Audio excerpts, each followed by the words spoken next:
First time ka bang kukuha ng student permit sa LTO? Well, ituturo ko sa inyo ngayon ang step-by-step guide kung paano tayo kukuha ng student permit. At sa huli, ay bibigyan ko rin kayo ng mga tips at ng location at address ng mga LTO offices nationwide. Unang-una ay ano ang mga qualification. Siyempre, kailangan at least 16 years old at physically fit. Number 2, dapat nakakabasa at nakakasulat ng Tagalog o kaya English. Number 3, walang traffic violations kasi minsan wala pa tayong lisensya pero nagdadrive na tayo. So, meron na tayong record. So, i-clear nyo muna yung record nyo. Number 4, dapat nakakuha na kayo ng 15 hours na theoretical driving course. At number 5, meron kayo dapat na active na email address. So, ano-ano naman ang mga requirements? Number 1, dapat meron na kayong application form para sa student driver's permit. Number 2, valid ID.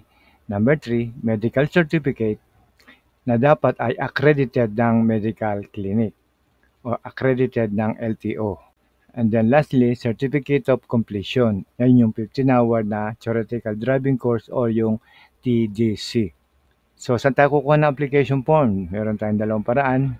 Pwede sa LTO office mismo, hingi tayong application o kaya ay ida-download natin mula sa link na nandiyan sa baba. Ilalagay ko rin ang link na yan sa description para kukopyahin nyo na lang. Okay? So, susunod ay ang step-by-step guide. So, meron tayo ring dalawang paraan kung paano mag-apply. Number 1, pwede tayong pumunta sa kahit na anong branch ng LTO para mag-apply ng student driver's permit. O kaya ay number 2, mag-apply tayo online. So, ituturo ko naman sa inyo ngayon kung paano tayo mag-apply online. So, gamit natin ang ating phone o kaya laptop o computer. Mula sa search bar, search nyo lang ang link na nasa ilalim at ilalagay ko rin yan sa description para kokopyahin nyo na lang. At kapag lumabas na yung image na nasa screen natin, i-click nyo lang yan nasa arrow, yung register now. And then, enter nyo lang ang inyong mga personal details at sundan nyo lang yung mga tanong. Very straightforward naman ang mga tanong niya, kaya mostly personal. So, ang ibibigay sa inyo ni LTO ay ang username o client ID. Yun lang ang kailangan nyo makuha. And then, pag meron na kayong client ID, mag-login lang kayo sa inyong personal account gamit ang inyong username at password. At ganito na ang makikita nyong screen kapag kayo ay successfully registered sa LTO website. Okay? So kung kailangan nyo rin ng assistance, meron tayong video niyan at ito ay kumpleto mula start to finish kung paano naman tayo magre-register sa LTO. At ilalagay ko rin po ang link sa description para madali nyo siyang mapanood. Okay?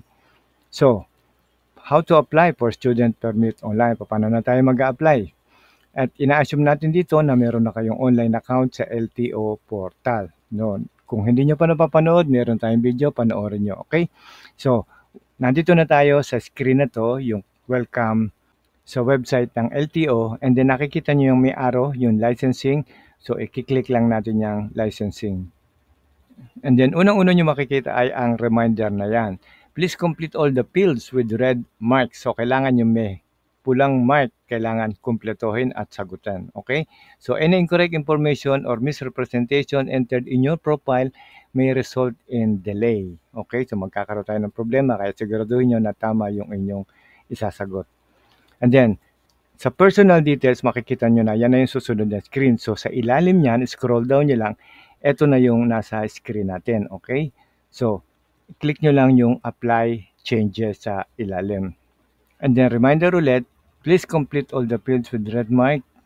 Kapareho din nung kanina. So click nyo lang yung okay. And then ito na makikita yung susunod na screen. So click natin yung add medical certificate. Yan nasa ilalim na yan. Okay? At i-enter nyo lang dito ang inyong medical certificate number. Okay, kung nakapagpa-medical na kayo, meron certificate number yon. Yung number na yon ang i-register mo rito. Okay, so kaya yung doon sa una, nasabi natin na kailangan LTO accredited clinic ang puntahan nyo para sa inyong medical certificate dahil i-double check po yan ni LTO. Okay, so kung wala pa kayong medical certificate, i-click nyo uli yung back arrow. Yan, para bumalik kayo doon sa previous screen. And then, pwede kayong mamili ngayon ng Student Driver's Permit. And then, dito naman, isa-select natin ngayon ang Student Driver's Permit. So, i-click natin yan, yung nasa arrow na yan, and then, simply click Next. And then, pag napili nyo na yon, select tayo ng application type. Okay? So, whether it's new or duplicate. So, ano pinagkaiba niyan dalawa na yan? So, kapag new ang pinili nyo, kailangan ng medical certificate, yung kaninang pinapaliwanag natin. So, i-enter nyo muna yung inyong medical certificate and then makakapasok na kayo sa new.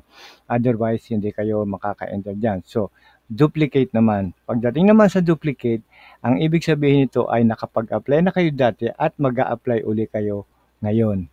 Ang kailangan dito ay yung dati yung application ng Student Driver's Permit at yung expiration date. Okay? So, ilalagay niya. Pwede po yan kahit kasi may mga case tayo na nakapag-apply na kayo before tapos hindi nyo natuloy, inabot ng expiration o nag-abroad kayo, hindi nyo na ituloy. So, the second time around, pwede pa rin po yun. O kaya nag-apply na kayo before, hindi kayo nakapasa, halimbawa, pwede pa rin kayo mag-apply.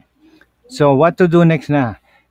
Kailangan na natin pumunta sa office ng LTO at kailangan natin isubmit ang mga sumusunod. Number 1, medical certificate. Number 2, certificate of completion. Yan yung 15 hours na theoretical driving course. At yung panghuli ay ang inyong valid ID.